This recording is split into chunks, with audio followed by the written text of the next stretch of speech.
자, 여러분 안녕하세요. 네, 컴퓨터 구조 과목 중에서 이번 단원은 여러분 교재 65쪽에 있는 인터럽트에 대해서 살펴보도록 하겠습니다.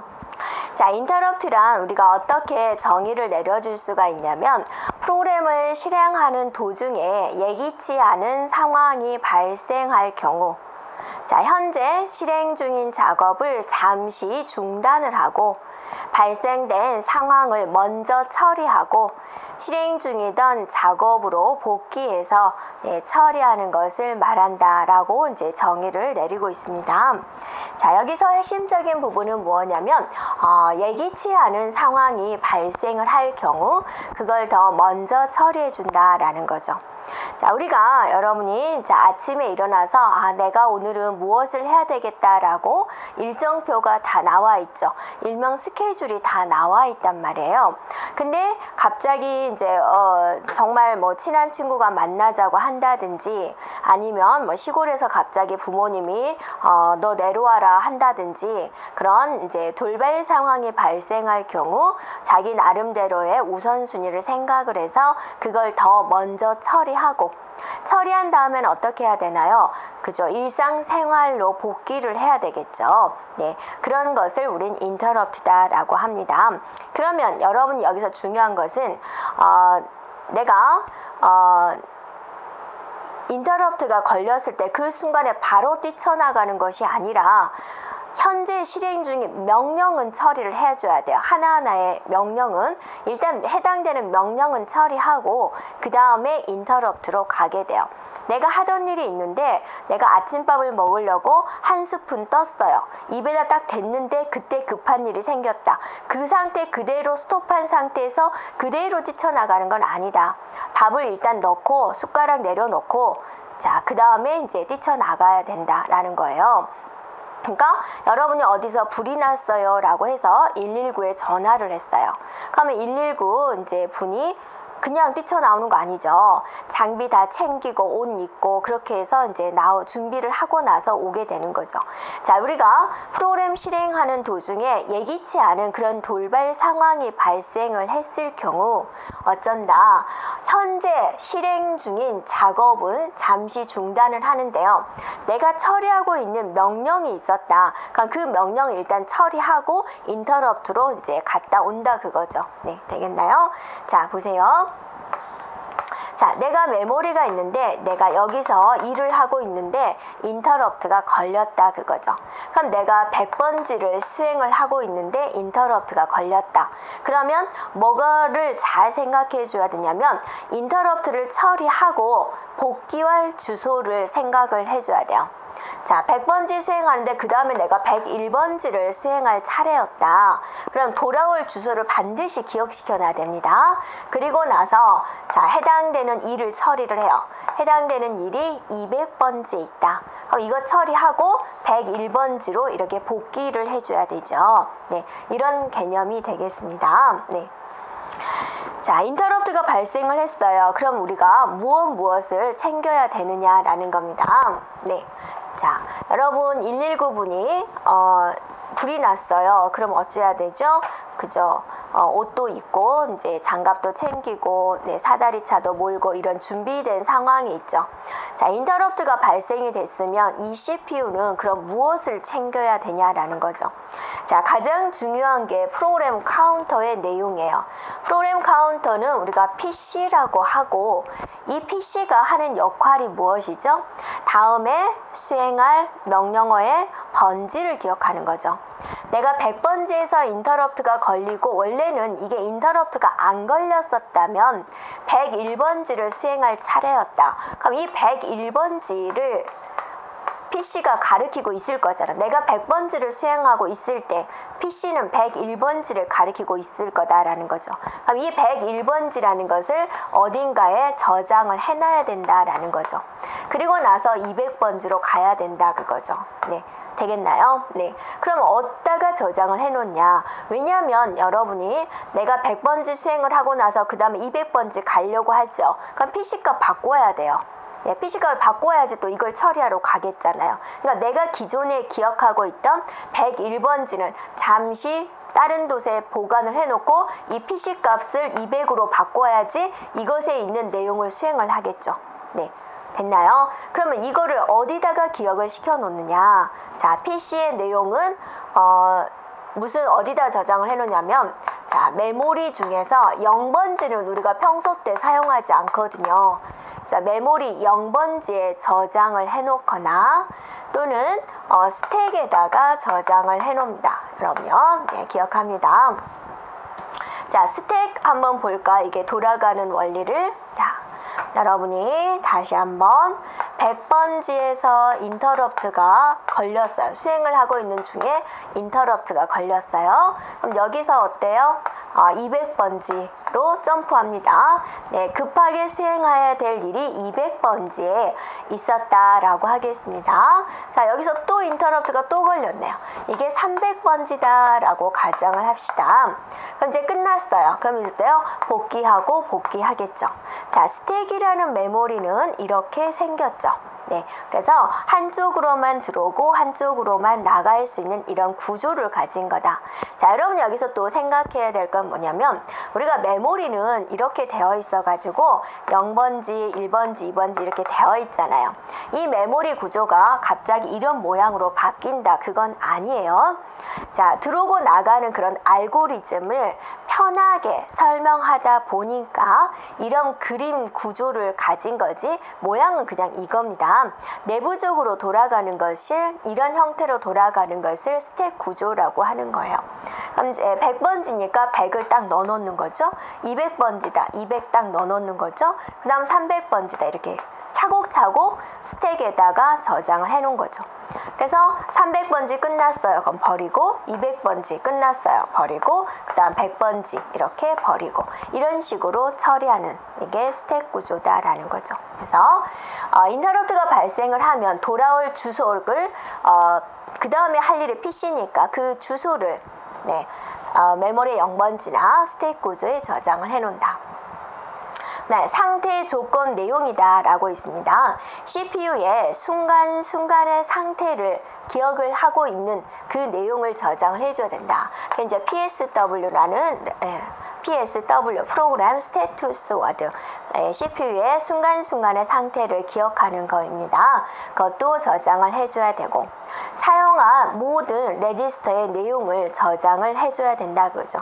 그래서 순간순간의 상태에 여러분이 많은 레지스터들이 사용을 하고 있습니다. 네.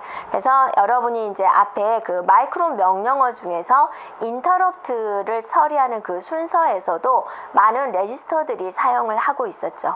그 레지스터 내용들을 하나하나 다 기억을 해줘야 된다라는 거죠. 또 예를 들면 여러분이 3 곱하기 2 네, 더하기 8 나누기 라는 연산식을 수행을 하고 있었다라는 거예요. 근데 이거 수행을 할 때 갑자기 인터럽트가 걸렸어요. 그럼 이 순간의 상태를 어때요? 기억을 하고 있어야죠. 그래야지 갔다 와서 이거 처리하고 이거랑 더해서 뭔가 일을 할 거죠. 그래서 현재까지 사용하고 있는 모든 레지스터의 내용을 체크를 해줘야 된다라는 겁니다. 자, 3가지 기억합니다. 자, 그 다음 내용을 한번 볼까요? 네. 자, 그 다음에 인터럽트의 수행 순서를 한번 살펴보자라는 겁니다. 자, 이것도 역시나 중요해요. 자주 나오는 부분입니다. 자, 인터럽트의 요청 신호가 발생이 됐다. 그러면 제일 먼저 뭐를 하느냐? 현재 수행 중인 명령을 완료하는 거예요. 그러니까 프로그램이 아니죠. 명령어 하나가 모여서 프로그램이 되는 거죠. 내가 밥을 먹으려고 밥숟갈 떴어요. 입 가까이 갔다 그거죠. 근데 거기서 인터럽트가 걸렸다. 일단은 밥을 입에 넣어라 그거죠. 현재 수행 중인 명령을 완료하고 그 다음에 현재 상태를 기억을 해야 돼요. 내가 갔다가 다시 식탁에 앉아야 돼요. 돌아올 주소를 기억을 하는 그런 상태를 기억시켜주고 나서 그 다음에 이제 인터럽트, 누가 인터럽트를 보냈는지 장치를 검색을 해줘야 돼요. 네, 인터럽트가 뭐 여러 개 동시에 들어올 수도 있고 어떤 장치에서 인터럽트 요청이 들어왔는지 인터럽트 장치를 검색을 하고 그 다음에 인터럽트 취급 루틴을 수행을 합니다. 인터럽트를 처리를 한다 그거죠. 네, 그 다음에 이제 다 했으니까 수행을 했으니까 원래 상태로 복구를 해야 되겠죠. 네, 이렇게 자, 이 순서 기억을 하세요. 네. 네, 잘 생각해 주면은 네, 되겠죠. 자, 그러면 이제 여기서 뭐가 문제가 되냐면 인터럽트가 동시에 걸렸을 때 또는 인터럽트에 이제 여러 가지 장치가 연결이 되었을 때 우선순위를 판별하는 방법이에요. 자, 이것도 중요합니다. 네. 그러니까 다 중요하다고요? 라고 이제 또 질문할 학생이 있겠지만, 이렇게 중요한 것만 책에다 넣어놨습니다. 네. 자, 인터럽트 우선순위 판별하는 방법은 폴링 방식과 데이지 체인 방식이 있어요. 자, 폴링 방식이라는 것은 일단 여러분이 기억을 할 것은 뭐냐면 폴링 방식은 소프트웨어적인 방법이다. 데이지 체인 방식은 하드웨어적인 방법이다. 일단 이걸 기억을 하세요. 가장 큰 차이점이 됩니다. 자, 폴링 방식은 소프트웨어적으로 우선순위를 판별하는 방법이에요. 인터럽트 걸렸느냐라고 판별하는 방법이고 일반적으로 소프트웨어적으로 구현하기 때문에 회로하고는 어때요? 별로 상관이 없어요. 네. 회로가 간단하고 경제적이다. 왜 경제적일까? 하드웨어적인 방법을 쓸 필요가 없잖아요. 하드웨어적이다라고 한다면 여러분 어떤 기구를 사야 되거든요. 기계를 설치를 해야 되는 부분이죠. 그 설치 비용이 안 들잖아요. 그러니까 경제적이다. 자, 인터럽트가 많을 때는 반응 속도가 느리다. 우리가 하드웨어적인 방법, 소프트웨어적인 방법이 있었을 때 소프트웨어적인 방법은 항상 느리죠. 네, 그러니까 이 말 속에 다 들어가 있어요. 소프트웨어적인 구현 방법 중에 하나가 폴링 방식이고 소프트웨어적이니까 회로하고는 상관없으니까 간단하고 소프트웨어적이니까 비용이 안 들고 경제적이고 들고 느리고 자, 그 점 아래 다 들어가 있죠. 이 폴링 방식은 무엇이냐? 자, 이렇게 되어 있으면 자, 여기에 CPU가 있어요. 자, 인터럽트 자원을 이런 식으로 연결을 한 거예요. 예. 그래서 이제 얘가 물어봐요. A, B, C, D가 있었을 때 너 인터럽트 보낼 거 있니? 아니, 없는데. 너 인터럽트 보낼 거 있니? 아, 나 없는데. 너 인터럽트 보낼 거 있니? 나 없는데. 해가지고 주기적으로 도는 거예요. 이렇게. 네, 됐나요? 그래서 요청 신호 플래그를 차례로 검사를 한다라고 그랬죠? 그래서 보낼 거 있니? 보낼 거 있니? 보낼 거 있니? 보낼 거 계속 도는 거예요, 이렇게요. 그러니까 좀 이제 이런 좀 낭비다 그런 이야기도 있죠. CPU가 이제 하는 일에 낭비다 그런 이야기도 있습니다. 네, 그래서 인터럽트가 보낼 거 있어 그럼 그때 인터럽트를 받아들이는 방법이죠. 그래서 특정한 플래그를 주기적으로 돌리는 방법입니다. 네. 자, 데이지 체인 방식은 데이지라는 꽃이 있어요. 이 꽃을 보면은 여러분 이제 잘 보이세요? 막 이렇게 되어 있어요. 이렇게 보시면 네, 체인 그죠? 또 여기도 막 이렇게 되어 있어요. 네. 되죠? 그 다음에 체인이에요. 데이지 꽃처럼 체인으로 연결한 것이다 라는 거고 이거는 하드웨어적으로 구현하는 기법이에요. 그리고 또 하나 여러분이 기억을 할 것은 뭐냐면 직렬로 연결한 방식이에요. 자, 직렬과 병렬을 한번 따져볼까요? 직렬은 어떤 거예요? 여러분 건전지 직렬로 연결하세요. 그럼 어떠세요? 이런 식으로 연결한 거죠. 네, 이런 식으로. 네. 그죠? 네, 체인, 사슬 모양이에요. 사슬 모양처럼 보이죠? 이렇게. 그래서, 이제 여기 보면 이제 CPU가 있으면 이제 회선이 있어요. 자, A라는 자원이 있고요. B라는 자원이 있고요. C라는 자원이 있어요. 그러면 이제 여러분이 그 그림에서 보면 이제 인터럽트 선이 있습니다. 자, 여기서 이 선들이 모두 이런 식으로 연결이 되어 있어요. 이렇게 사슬 모양으로 이렇게. 그리고 이제 여기서 이제 이렇게 되어야 됩니다. 이렇게요. 네. 자, 이런 식으로 연결되어 있는 것을 데이지 체인 방식이라 그래요. 그래서 얘는 다 인터럽트 신호가 이 CPU에 받아들여지게 되면은 각각의 번호가 있어요. 자, 얘가 이제 인터럽트 신호를 받아들이면 몇 번에서 인터럽트 신호를 줬구나라고 판단을 하게 됩니다. 네, 그래서 인터럽트를 처리하는 방식이다라는 겁니다. 네, 그래서 여기서 이제 그러면 A와 B가 동시에 1분 1초 영영초도 안 틀리고 동시에 인터럽트를 신호가 들어왔을 때 여러분은 누구 걸 먼저 처리할 거예요? 원래는 들어온 순서대로 인터럽트를 처리를 하게 되는데 동시에 들어왔을 때는 누구를 처리할 거냐? 자, CPU와 가까운 쪽을 처리를 하게 됩니다. 네.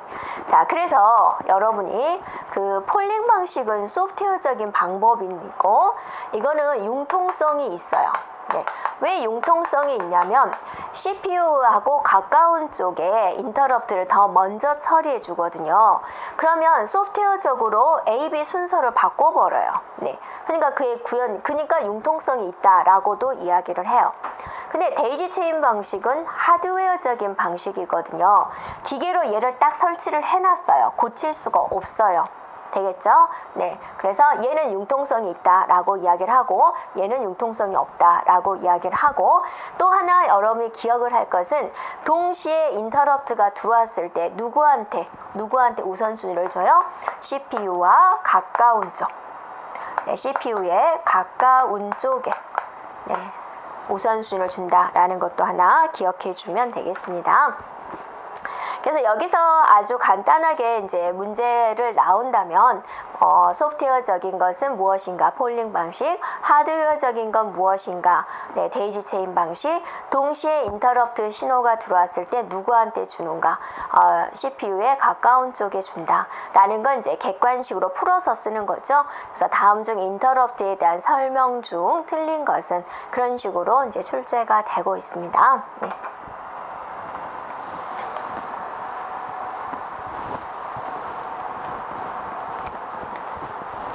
자, 그 다음 내용입니다. 교재 한 장 넘겨주고요.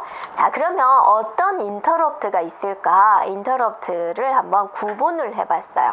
자, 다음에는 인터럽트 종류에 대해서 우리가 살펴보도록 하겠습니다.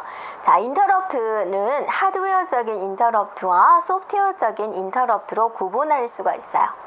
자, 하드웨어적인 인터럽트는 이런 기계적인 겁니다. 그래서 기계의 외부 신호 입출력 이렇게 나눠 볼 수가 있는데 기계적인 인터럽트다. 기계에서 뭔가 문제점이 발생이 되는 거예요.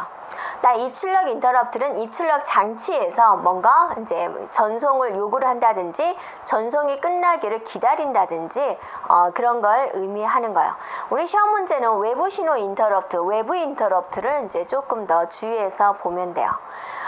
외부 신호 인터럽트는 두 개가 있습니다. 타이머라는 게 있고 인터럽트 키를 누르는 경우 이렇게 나누어지게 되는데 자, 이 타이머다라는 것은 뭐냐면 여러분이 이제 실기시험 같은 거 볼 때 컴퓨터 실기시험 보러 같은 거 볼 때 제한 시간이다 라는 게 있죠. 40분 완성입니다. 60분 완성입니다. 그런 제한 시간이 있죠. 그래서 그 제한 시간이 되면 어때요? 마우스 키보드가 멈춰버리죠. 네, 그런 겁니다. 그리고 이제 여러분이 이제 돌아가면 감독관이 화면을 다 풀어서 이제 다시 또 여러분 답안을 정리를 하게 되죠. 그때는 또 정상적으로 돌아가는 거죠. 그런 식으로 이제 타이머를 동작시켜 놓는 경우 이게 이제 외부 신호 인터럽트가 되고요. 또 인터럽트 키다라는 것은 이제 여러분이 은행에 근무하고 있는 착실한 직원이다라고 가정을 합시다. 근무를 하고 있는데 해킹 프로그램이 발견이 됐어요. 그래서 지금 보니까 고객의 돈을 다 인출이 되고 있어요. 해킹에 의해서. 그럴 때 종료를 시켜요. 중지를 얼른 시켜야 되겠죠. 그럴 때 인터럽트 키를 눌러서 해당되는 프로그램을 중지를 시켜줍니다. 네, 그럼 돈이 빠져나가는 것을 우리가 막을 수가 있겠죠. 네, 그런 게 외부에서 뭔가 신호를 주는 거예요. 그게 이제 외부 신호 인터럽트다. 자, 소프트웨어적인 인터럽트는 이제 프로그램 검사 인터럽트인데 여기서 가장 대표적인 게 잘못된 명령어를 사용한 경우예요. 그러니까 나누기 0을 한 거죠. 여러분이 이제 0분의 1, 0분의 2 이런 건 안 되잖아요. 또 어떤 숫자를 0으로 나오면 답이 없어요. 이걸 우리는 수학적에서 불능이다 라고 하죠. 무한루프에 빠져버리게 되는 겁니다. 그래서 이제 이런 거. 그 다음 슈퍼바이저 콜 인터럽트다. 슈퍼바이저다 라는 것은 우리가 운영체제에서 이제 아주 자세히 나오게 될 부분인데요. 예, 여러분 윈도우즈에서 가장 우두머리가 슈퍼바이저다 라고 생각해 주면 돼요. 예, 이 슈퍼바이저가 호출을 하는 겁니다. 이 명령어를 더 먼저 수행해라 라고. 네, 그러면 이제 이 명령어를 먼저 수행하는 경우가 있다 라는 거죠. 이게 이제 인터럽트의 전반적인 종류가 되겠습니다.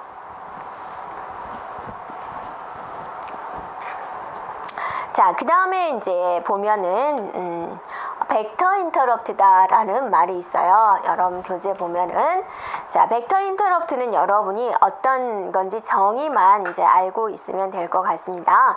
자, 인터럽트가 발생을 하면 인터럽트 서비스가 특정의 장소로 분기해 가지고 서비스 할 수 있게 해주는 것을 말을 해요. 그러니까 여기서 핵심은 뭐예요? 분기다라는 거죠. 그래서 여러분이 그 분기 번지 벡터 인터럽트에서는 가장 필요한 게 무엇이에요? 분기 번지가 되죠. 그 분기 번지에다가 밑줄 쳐놓으면 되겠습니다. 네. 그래서 그 정의를 이제 한번 살펴보면 되겠고요. 그 다음에 이제 인터럽트의 우선순위가 있었을 때 여러 가지 인터럽트가 동시에 들어왔을 때 그러면 이거를 누구를 먼저 제일 처리를 해줘야 되느냐. 컴퓨터에 있어서 가장 치명적인 거 순서대로요. 가장 치명적인 게 뭐라 그랬어요? 정전이라고 그랬죠. 정전. 네. 그래서 일단 여러분이 개인 PC에서도 정전이 되면 그 피해는 많죠. 하지만 또 대기업이라든지 증권거래소라든지 은행이라든지 이런 데서 정전이 돼버리면 큰 피해가 발생이 됩니다. 그래서 그 정전에 대비하는 장비가 일단 UPS라고 있죠. 정전이 되는 순간에 지금까지의 상황을 모두 그대로 저장을 시켜놓는 거예요.